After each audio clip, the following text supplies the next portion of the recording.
Hi, I'm so glad to see you all. We miss you so much. The chapel is quiet. The sanctuary is quiet.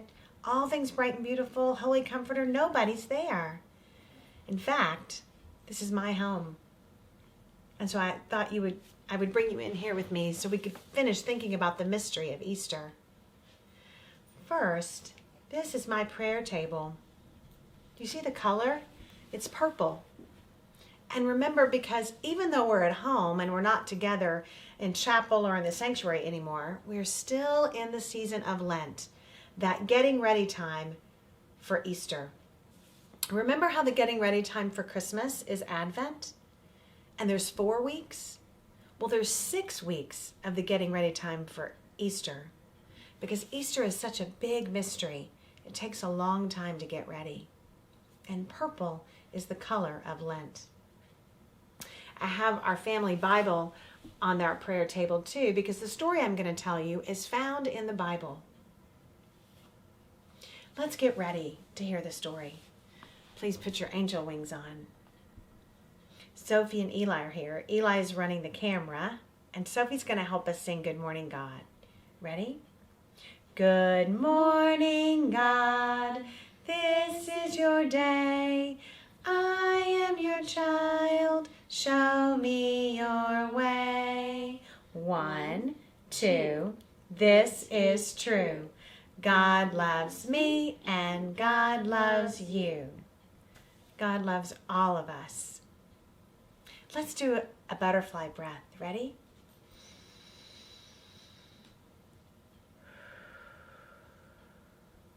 Let's do another one.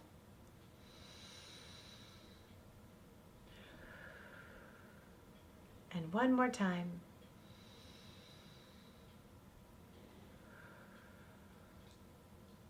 Whenever I take a deep breath, I believe that I'm breathing in God's peace, and it makes me feel quiet in my heart.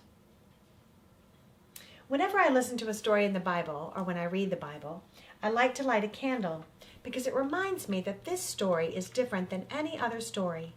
We're going to light our candle now.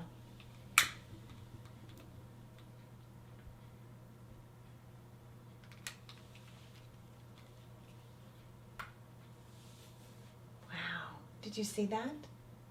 At first the light was really small, and then it got bigger. Just like the light of Christ, just like the love of Christ in our hearts, it gets bigger and bigger, especially when we hear stories from the Bible, and especially when we're together. Let's hear the story of the faces of Easter now. It begins with Christmas. Remember this story about when Jesus was born? It's interesting that Easter begins with Christmas. I guess because we couldn't have Easter if we didn't have Christmas, and we don't need Christmas if we don't have Easter. But let's listen to the story. So here are Mother Mary and Father Joseph, and we can imagine baby Jesus is in those blankets. And when he looks in the face of Mother Mary, he sees so much love, and he sees the cross. When he looks in the face of Father Joseph, he sees so much love, and he sees the cross. Now we know that Jesus did not stay a baby. He grew to be a little boy. And you might remember that in this picture, we're remembering the part of the story when Jesus was probably about 12 years old, and he and his mother and father traveled to the city of Jerusalem for a big celebration. When it was over, they began to travel back home. And remember, there were no cars or airplanes or buses, so they had to walk or ride a donkey.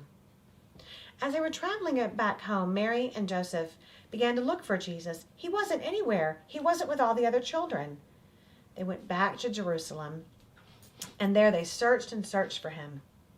And they found him in the temple, talking to the grown-ups about God. And the grown-ups were listening to him, and he was listening to them. And then Mary said, "How could you do this to us, Jesus? We were looking for you everywhere." And he said, "Why didn't you know I'd be in my Father's house?" And she never forgot. Now, Jesus was lost, but then he was found. He didn't stay a little boy. He grew to be a man. And he knew he would have a job like most men, but he had to get ready for it. So the first thing he did was to go and get baptized.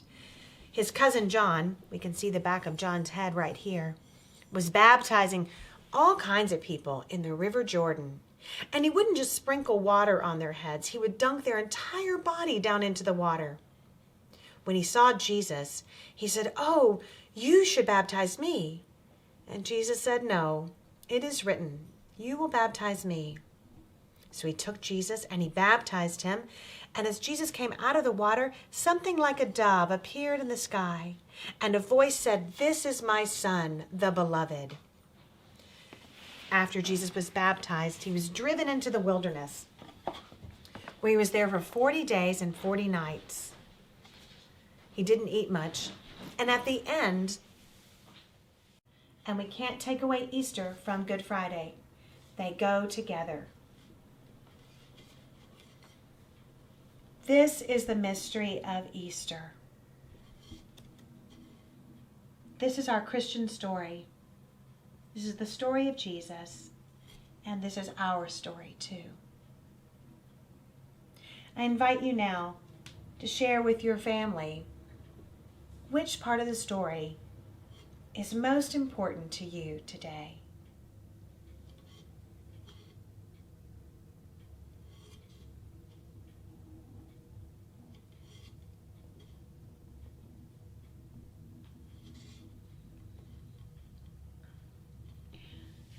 We all can't wait to see you soon when we'll all be back together in the chapel and in the sanctuary. Until then, I'll pray for you and you pray for me. And now I'm going to change the light. Ready? And now the light of Christ is filling my living room. It's going further and further, and we can breathe it in and take the mystery of Easter, the light of Christ, with us wherever we go. Thank you for being with me today. I'll see you soon.